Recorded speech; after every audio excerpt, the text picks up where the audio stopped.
Hello everyone, welcome to my channel. तो आज हम कवर करेंगे सीए इंटर इनकम टैक्स में केस बेस्ड सिनेरियो नंबर 14।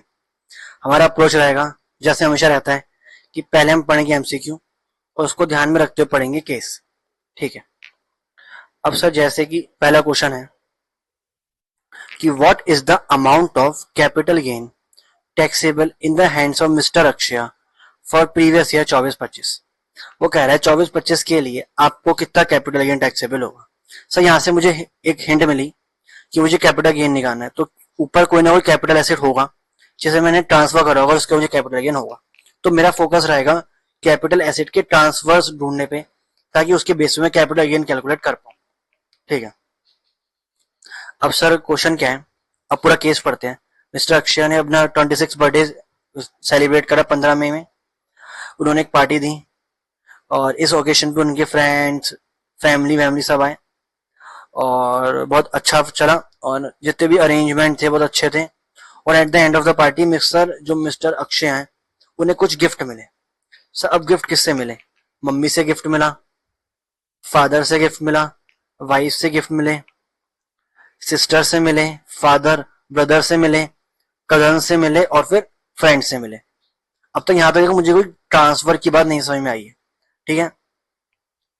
अब mister Akshay wants to set up a new manufacturing unit with his friend in the partnership on 1 December 2024. For making the investment in the firm, he sold the following jewelry. अब sir यहाँ मुझे hint मिला, उसने कोई jewellery बेची है, मतलब कोई कैपिटल एसेट था जो उसने ट्रांसफर करा है, तो शायद यहाँ पे कैपिटल गेन की बात आएगी। उसने क्या क्या बेचा? जो उसे मम्मी से गिफ्ट मिला था गोल्ड चेन, वो बेच दी। इसके अलावा फादर से जो ब्रेसलेट मिला था वो बेच दिया। जो फादर ब्रदर से गोल्ड चेन गिफ्ट मिली थी वो बेच दिया। तो सर यहाँ तक मुझे 3 ट्रांसफर मिल गए, तो इन तीनों पे कैपिटल गेन की कैलकुलेशन मुझे करनी पड़ेगी। ठीक है, आगे देखते हैं कोई और ट्रांसफर तो नहीं है। इसके बाद क्या, उसकी वाइफ ने उसे दोबारा 1 लाख गिफ्ट करा ताकि वो दोबारा इन्वेस्ट कर सके। फिर 1 दिसंबर में उन्हें 6 लाख रुपए इन्वेस्ट भी कर दिए बिजनेस में। 1 फेब को उसकी वाइफ ने उसे दोबारा गिफ्ट करा और उसने फिर मनी इन्वेस्ट कर दी। इसके अलावा उसने 50,000 भी डाले, उसके दोस्त ने 1 लाख और डाले। ठीक है। Says the firm is a manufacturing unit, तो फर्म में और पैसा चाहिए था, तो अक्षय ने जो वाइफ से गोल्ड रिंग मिली थी वो भी बेच दी। अब सर उसने 1 ट्रांसफर और कर दिया, तो मुझे 4 ट्रांसफर मिल गए। मतलब इन 4 एसेट जो मैं ट्रांसफर कर, इन पे चारों पे कैपिटल गेन आया हुआ जो मुझे निकालना है। ठीक है। अब देखो हमने यहाँ पे कैलकुलेशन करी, हमने क्या क्या बेचा। मदर से जो गोल्ड चेन आई थी वो बेची, फादर से जो ब्रेसलेट आया था वो बेचा, फादर के भाई से जो गोल्ड चेन आई थी वो बेची, और जो वाइफ ने गोल्ड रिंग गिफ्ट करी थी वो बेची। ठीक है। अब सर सबसे पहले जब हम कैपिटल गेन निकालते हैं, पहले हम लिखते हैं सेल्स कंसीडरेशन कि कितने में बेचा। तो पहले मैंने वो वैल्यू लिखी, देखो यहाँ वैल्यू गिवन है, जैसे ये वैल्यू, फिर ये और फिर ये। ठीक है, तीनों वैल्यू मैंने यहाँ पे लिख दी। इसके बाद सर मैंने गोल्ड चेन बेची, तो एक बेची 4250 में, तो 4 कितने बेचूंगा, इसको 4 से मल्टीप्लाई करोगे तो आपको क्या जाएगी टोटल सेल कंसीडरेशन। ठीक है, हमने लिख दी सेल्स कंसीडरेशन। अब सर इसमें से माइनस करते हैं कॉस्ट ऑफ एक्विजिशन। अब देखो यहाँ पे दिक्कत आएगी, कॉस्ट ऑफ एक्विजिशन मतलब नॉर्मली इसका मतलब क्या होता है, जो मैं परचेस करने के लिए प्राइस पे करता हूँ वो होता है मेरा कॉस्ट ऑफ एक्विजिशन। बट ये 4 तो मुझे गिफ्ट मिली है, मैंने इसके लिए कुछ तो पे करा ही नहीं, तो मेरी कॉस्ट ऑफ एक्विजिशन क्या होगी? आया कुछ डाउट आया? सब बिल्कुल आया। तो देखो इस बात को समझो। अब आपको उसके लिए पूरी गिफ्ट की टैक्सेशन समझनी पड़ेगी, जो बहुत ही अच्छा कॉन्सेप्ट है इनकम टैक्स में। देखो नॉर्मली मैं जब भी मुझे गिफ्ट मिलता है, ठीक है, तो वो मेरी इनकम बनती है, और किस साइड में, इनकम फ्रॉम अदर सोर्सेस। और किस वैल्यू पे? जो उसकी फेयर मार्केट वैल्यू होती है। जिस दिन मुझे मिला उस दिन जो उसकी फेयर मार्केट वैल्यू है वो मेरे गिफ्ट एज इनकम में दिखाता हूँ, इनकम फ्रॉम अदर सोर्सेस। ठीक है। और आगे चल के मानो जब मैं वो गिफ्ट किसी बेचता हूँ, ट्रांसफर करता हूँ किसी को, तो जो फेयर मार्केट वैल्यू मैंने इनकम दिखाई थी अदर सोर्सेस में, वही मेरी कॉस्ट ऑफ एक्विजिशन बन जाती है। ठीक है, ये होता है नॉर्मल केस में कि गिफ्ट मिला तो गिफ्ट टैक्सेबल होगा, income from other sources, fair market value पे। और आगे चल के जब वो गिफ्ट ट्रांसफर करोगे तो जो आपकी फेयर मार्केट वैल्यू थी, जो आपकी टैक्सेबल हुई थी, वही आपकी कॉस्ट ऑफ एक्विजिशन बन जाती है। ठीक है। बट सर जब मुझे गिफ्ट मिलता है अपने किसी रिलेटिव से, तो गवर्नमेंट कहती है यार तुम्हें अपने रिलेटिव से गिफ्ट मिला तो हम तुम्हारी इनकम नहीं बुक करेंगे, इनकम फ्रॉम अदर सोर्सेस। समझे? तो जब मुझे अपने किसी रिलेटिव से गिफ्ट मिलता है तो मुझे कोई इनकम नहीं लगती है, और जब मुझे कोई इनकम नहीं लगती है तो इसमें दिक्कत हो रहेगी आगे चल के, जब मैं वैसे ट्रांसफर करूंगा तो मैं कॉस्ट ऑफ एक्विजिशन क्या लूं। देखो जब मेरी इनकम बनी थी तो मैंने फेयर मार्केट वैल्यू को ही टैक्सेबल करा और उससे आगे जाके कॉस्ट बना दिया। पर जब मुझे रिलेटिव से मिली तो मैं तो, जब मुझे मेरा कोई इनकम बुक करी ही नहीं, तो आगे चल के मैं कॉस्ट क्या बनाऊं। तो इसमें इनकम टैक्स ऐड करता है। अगर ऐसा केस है तो इसमें जो भी प्रीवियस ओनर की कॉस्ट थी, मतलब आपको जिस रिलेटिव से गिफ्ट मिला उसने किस वैल्यू पे परचेज करा था, वो ही आपकी कॉस्ट ऑफ एक्विजिशन बन जाएगी। ठीक है, बिल्कुल। अच्छा ये चारों केस है क्या, देखो मदर, फादर, फादर ब्रदर, क्या वाइफ, क्या चारों मेरे रिलेटिव हैं। अगर तो ये मेरे रिलेटिव नहीं है तो उस केस में कॉस्ट ऑफ एक्विजिशन क्या बनेगी, फेयर मार्केट वैल्यू। और अगर ये मेरे रिलेटिव है तो क्या बनेगी, जो इन सब की कॉस्ट लगी वो। अब अगर हम पढ़ें जो इस सेक्शन के लिए रिलेटिव की डेफिनेशन है, तो एक बंदे के लिए नॉर्मली क्या होते हैं रिलेटिव। देखो एक तो उसकी स्पाउस, मतलब जो वाइफ से मिला, वाइफ मेरी वो है रिलेटिव है, तो उसके केस में कॉस्ट, जो वाइफ को कॉस्ट लगी वो मेरी कॉस्ट बनेगी। सर इसके अलावा मेरे फादर मेरे वो होते हैं रिलेटिव, तो इस केस में भी चलेगा। और किससे गिफ्ट मिला, मदर, मदर भी हैं, ठीक है। और एक क्या थे फादर के ब्रदर, तो सर वो भी आते हैं। देखो फादर के ब्रदर हो या उनकी स्पाउस हो, वो भी रिलेटिव की डेफिनेशन में आते हैं।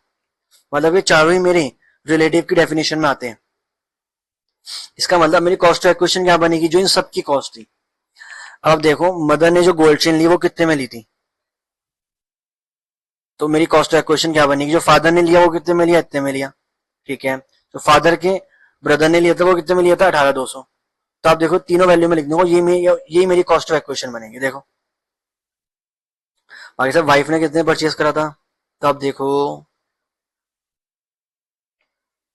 35,500, तो 35,500 को 4 से करोगे तो जाएगी आपकी कॉस्ट ऑफ एक्विजिशन।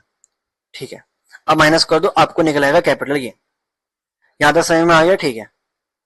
अब इसमें एक चीज, एक इसमें पॉइंट और है क्या सर, कि उसने पूछा अक्षय के हाथ में कौन सा कैपिटल गेन टैक्सेबल होगा। ठीक है, अगर अब आपको क्लबिंग की सेक्शन याद हो तो क्लबिंग क्या कहता है कि अगर कोई एक पर्सन है वो अपने स्पाउस को या फिर सन वाइफ को कोई एसेट ट्रांसफर करता है, ऐसे ही बिना कुछ पैसे वैसे लिए, और उस एसेट से आके जो भी इनकम होती है वो इनकम क्लब होती है in the hands of transferor. ठीक है, तो क्लबिंग के प्रोविजन क्या कहते हैं, अपने स्पाउस या सन वाइफ को ट्रांसफर करा तो उस एसेट से जो भी इनकम आएगी वो टैक्सेबल होगी in the hand of transferor. अब यहाँ पे जो उसकी वाइफ है अक्षय की, उसने अक्षय को एक एसेट ट्रांसफर करा और उसने आगे वो एसेट भेज दिया, तो एसेट से इनकम हुई, तो वो इनकम अक्षय के हाथ में टैक्सेबल नहीं होगी, उसकी वाइफ के हाथ में टैक्सेबल होगी। समझे, बट वो क्लबिंग के प्रोविजन तीनों केस में ही लाएगा, क्योंकि क्लबिंग में सिर्फ दो लोग कवर है, या तो स्पाउस को ट्रांसफर करो या फिर सन वाइफ को, और इन तीनों ही केस में ये एप्लीकेबल नहीं होता, सिर्फ वाइफ के केस में होता है। तो इसलिए वाइफ ने जो रिंग दिया, वो जो बेचा, उसमें जो कैपिटल गेन है वो वाइफ के हाथ में टैक्सेबल होगा, ना कि अक्षय के हाथ में। पर जो ये तीन एसेट है इनको बेचने में कैपिटल गेन हुआ वो अक्षय के हाथ में टैक्सेबल होगा। तो आप इन तीनों को ऐड कर दो, तो सही आ गया हमारा। इन देखो ऐड करके ये वैल्यू आएगी, और यही पहले का आंसर। ठीक है, तो ध्यान रखना, यहाँ पूछा in the hands of Akshay, एक अच्छा पॉइंट था। ठीक है, अब देखो साथ में हम चलो क्वेश्चन नंबर 4 भी देख लें। देखो उसमें क्या पूछा, क्या कोई अमाउंट टैक्सेबल होगी in the hands of wife, तो पता चल गया वाइफ के हाथ में कौन सी टैक्सेबल होगी सर, 19,000 वाली, ये 19,000। ठीक है, तो हमने पहला और फोर्थ दो क्वेश्चन कवर कर लिए। ठीक है, अब सर अगला क्वेश्चन क्या पूछा, what is the gift amount, जो मुझे ऊपर गिफ्ट मिले हैं उसमें से कौन सा मेरी इनकम नहीं बनेगा। सर कौन सा इनकम नहीं बनता, जो हमें रिलेटिव से गिफ्ट मिलते हैं वो नहीं बनता। तो हमें देखना है कि कौन कौन हमारा रिलेटिव है, उससे जो गिफ्ट मिला हमारी इनकम नहीं बनेगा। मदर रिलेटिव है, इनकम नहीं बनेगा। फादर नहीं बनेगा, वाइफ नहीं बनेगा, सिस्टर नहीं बनेगा, फादर का ब्रदर नहीं बनेगा। तो चार तुम्हारे रिलेटिव हो गए, तो इन चार से जो गिफ्ट मिले वो तुम्हारी इनकम नहीं बनेगा। ठीक है, इसके अलावा मुझे मेरे कजन से मिला गिफ्ट। अब सर कजन आप देखो तो डेफिनेशन के अंदर कजन आपके रिलेटिव नहीं आते, आपके सगे भाई बहन तो आते हैं बट कजन नहीं आते। तो उस केस में सर कजन तो मेरे रिलेटिव नहीं है, तो इनसे जो गिफ्ट मिला वो नॉर्मली टैक्सेबल होना चाहिए। बट अगर आपको याद हो तो इस प्रोविजन के अंदर सर कोई स्पेसिफाइड एसिड कवर होते हैं और उसमें कार नहीं आता है। इसका मतलब सर ये मेरा रिलेटिव तो नहीं है, ये बात तो ठीक है, बट क्योंकि तुमने कार गिफ्ट करी है और ये सेक्शन कार पे नहीं लगता है, तो सर ये भी मेरी इनकम नहीं बनेगा। इसके अलावा जो मेरे फ्रेंड्स ने कैश दिया, सर कैश तो कवर होता है, तो ये पूरा ही टैक्सेबल होगा 151। और देखो कैश अगर 50,000 तक मिले पूरे साल में तो टैक्सेबल नहीं होता है, बट ये 50,000 से ज्यादा है तो ये तो टैक्सेबल होगा, ठीक है। तो यहाँ तक ये चीज समझ में आ गई। ये जो कैश को छोड़ के जो ऊपर जो सब है ये सब मेरी इनकम नहीं बनेंगे, ठीक है। कैश के अलावा सर मुझे कुछ और गिफ्ट मिला था, मुझे वाइफ ने 2 बार 1-1 लाख रुपए गिफ्ट किया, तो वो मेरी इनकम नहीं बनेगा। अब जो इनकम नहीं बनेगा उन सबको ऐड कर दो, क्योंकि मुझे क्या निकालना है, कितना गिफ्ट मेरी इनकम नहीं बनेगा, इन सबको ऐड कर दो, आपको आंसर आ जाएगा। सर सबसे पहले हमने लिया ये रहा मदर वाला गिफ्ट, देखो ये रहा, ठीक है। फिर लिया फादर ने जो गिफ्ट दिया वो सही ये रहा। फिर जो वाइफ ने गिफ्ट दिया वो सही ये रहा। और यहाँ पे आप लोगे फेयर मार्केट वैल्यू, ठीक है ना, तो इसको 4 से मल्टीप्लाई करो। फिर 45,000 किसका गिफ्ट था, सिस्टर का, फादर के ब्रदर का 18,200, और देखो 4 लाख 4 लाख, 18,200 फिर 4,10,000, और जो वाइफ ने 1-1 लाख रुपए गिफ्ट किया, सबको ऐड कर दो, तो ये आपकी जो इनकम नहीं बनेंगे गिफ्ट, वही हो गया आंसर, ठीक है। थर्ड क्वेश्चन क्या है, सर कितना गिफ्ट है जो टैक्सेबल होगा, तो सर हमने सारे गिफ्ट देख लिए, बस एक ही टैक्सेबल होना था, ये 151 वाला जो कैश मिला है, तो सीधा आंसर हो गया ये ए, ठीक है। तो I hope it is clear. और फोर्थ क्वेश्चन ऑलरेडी सॉल्व कर चुके हैं। तो इस तरह हमने केस बेस्ड सिनेरियो 14 में पूरा अच्छी तरह एक्सप्लेन करा। इसमें बहुत अच्छा प्रोविजन था गिफ्ट वाला, जो शायद एग्जाम में आपसे पूछ सकता है, तो इसे ध्यान से कवर करना। And thank you for watching and follow my channel for more such informative content. Thank you.